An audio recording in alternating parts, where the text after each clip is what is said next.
My husband, Jack, gave Andy Prenmark a job after he got a lot of money from his family. He said to me, "I don't need to stay with you anymore.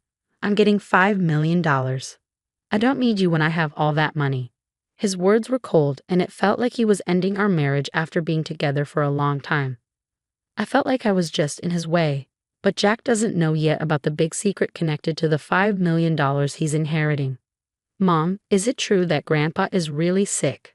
My daughter Sophie surprised me with her question.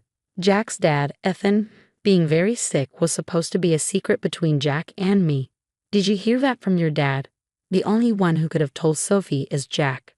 "Yes, Dad called and said I should give up Grandpa's money." Sophie's words made me worried. Just because of that one phone call, my peaceful life was going to change. A few days after Sophie's call, Ethan passed away quietly. Since I got married, I've lived with Jack's parents, and I've always been there to help them when they were sick. It's been 5 years since Jack's mom died, and now we got the news about Ethan. The funeral went smoothly, but just when I thought things would calm down, my husband's behavior changed a lot. "Why is this place so dirty? Have you not been cleaning properly?" Jack keeps pointing out tiny bits of dust and small stains. "I'm sorry, maybe I missed it. I'll clean it right now." "This place doesn't look clean either." "Are you sure you clean every day?" "Yes, I clean like I always do." Even though I clean like usual, I don't understand why Jack is so mad. But it seems like it's not just about cleaning. "Why did you make this?" "I wish you'd think more of how it tastes when you cook. It's tough when the meals I put effort into get criticized one by one. Even the dishes he used to love are now not good enough." "Is something bothering you lately?" I finally ask, but it seems to make him even more upset. There's no point denying it. "Honestly, the food you make isn't good. I've been putting up with it because my parents never complained, but I've always thought it lacked flavor." Jack's words hurt me deeply. It's the first time he's criticized me so harshly. When Jack was this upset, I knew saying anything would just make it worse. My mom always cleaned and did laundry perfectly, and when she cooked, she put so much care into it. "You're nothing like her." I've been patient, but I can't take it anymore. It was the first time he compared me to his mother and criticized me.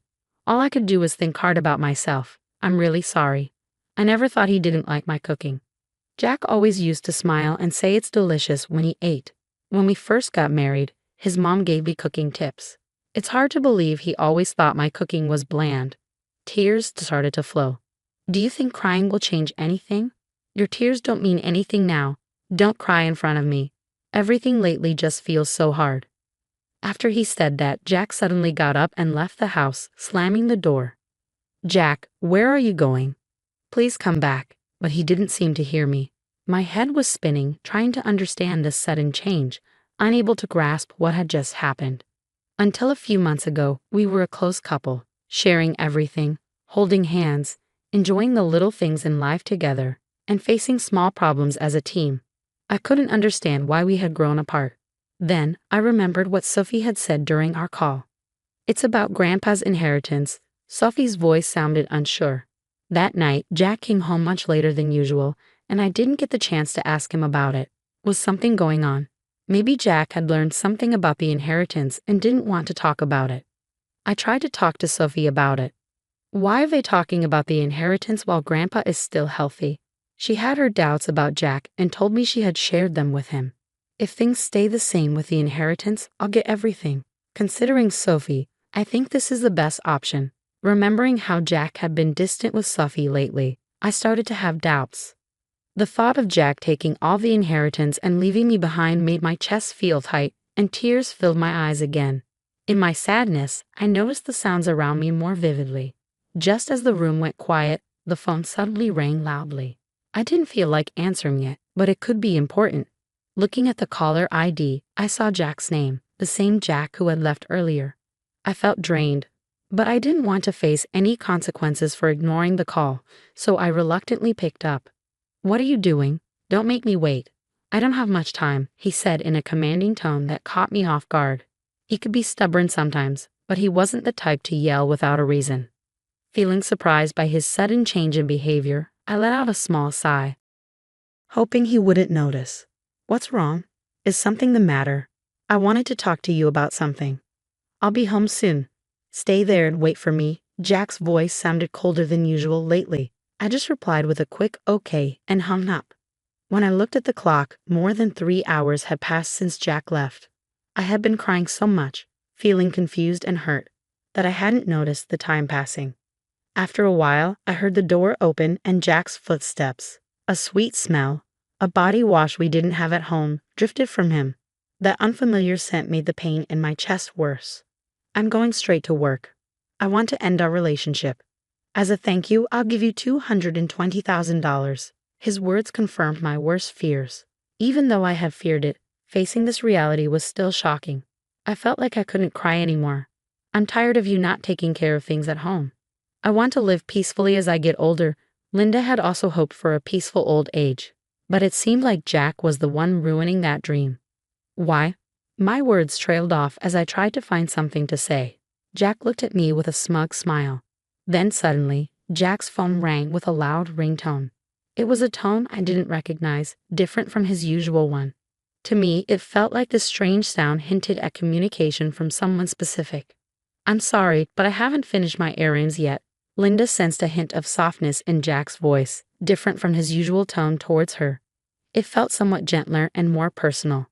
Plus, with the sweet scent of body wash lingering in the room, the unfamiliar ringtone from earlier, and the change in Jack's demeanor, it all hinted at something he might be hiding. I knew it, Linda whispered quietly so Jack wouldn't hear. His affair was becoming too obvious. Considering the inheritance he might get soon, the alimony might not matter to him, even if his cheating comes out. After finishing his call, Jack looked at Linda with cold, emotionless eyes. My plans haven't changed. I need you to sign this document. I'll be in touch later. Make sure it's signed by then. I won't be coming back to this house. Remember, this house is now yours. Without saying another word or even looking at her, Jack headed towards the door. What did our 40-year marriage mean? A few days later, Linda found herself at a lawyer's office, gathering information about Jack's actions and Ethan's inheritance. She explained everything to their daughter, Sophie. Sophie's expression changed. It was painful for Linda to admit their mistakes to their daughter, but Sophie, out of love for her mother, cried and then resolved to confront Jack. She even introduced Linda to a lawyer to help them through it. Hello, I'm Robinson. I'll be handling your case. I'll do my best to support you, said the woman named Robinson, sitting across from me. She seemed to be in her late 40s, radiating a calm presence. Her tidy hair and professional attire gave off a sense of professionalism. Her clear way of speaking made me feel reassured. I'm Lily Johnson. I'm sorry for reaching out to you so suddenly. I'm a bit nervous since it's our first meeting in these circumstances, I said. That's okay. Sophie has already given me some information. She briefed me on the situation, so I can discuss it with you calmly, replied Mrs. Robinson. After researching and gathering information both by myself and with Mrs. Robinson's help, we confirmed some facts. My husband doesn't have any siblings, so if Sophie gives up the inheritance, the big fortune, around $5 million, will all go to him. Also, he started an affair with a woman named Jennifer at a bar they visited, and it seems the relationship lasted about 6 months. I was curious about what happened between her and my husband. I admitted to Mrs. Robinson during our joint investigation. Together, we uncovered an important fact that my husband might not know yet. Linda, how do you intend to proceed from here? Mrs. Robinson asked me gently, her eyes soft and understanding.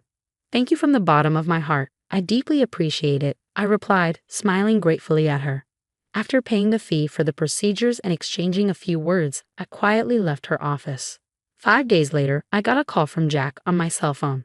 He suggested meeting at a quiet cafe. I arrived a bit early and the cafe was surprisingly empty. The owner welcomed me warmly and said I could sit anywhere. I chose a seat by the window to enjoy the peaceful view outside. After a while, the bell on the door rang, and I saw Jack and his new girlfriend, Jennifer, walking in. When Jack saw me, he smirked proudly. Are you ready for the divorce? He asked bluntly. I was taken aback by his first statement. It seemed like he was convinced he was in control of the situation. Is this your new partner? I hadn't expected him to bring her to such an important discussion, and I was surprised by his decision. I wondered if he was still the man I once loved deeply. Had he changed because of his cheating, or was he always like this? I couldn't tell. You're Jack's wife, right? I'm Jennifer. I've recently started seeing him, she said, suddenly smiling. I couldn't quite understand the meaning behind her sudden smile. I've heard a lot about you from Jack. Seeing you in person, you do look a bit older. I wonder how Jack put up with all these years. I feel a bit sorry for him. Jennifer seemed to take great care of her appearance. She looked much younger than her actual age, which was in her 60s. Compared to her, I might look my age, but I couldn't accept the way she said it. Jennifer, it's those kinds of comments I warned you about, Jack interjected. But yes, I did think that. But Jack, if it were me, I would cherish you more, I said softly. I understand, Linda. I don't want you to overthink it anymore. I just want you to file the divorce papers, Jack said, his attitude not surprising me.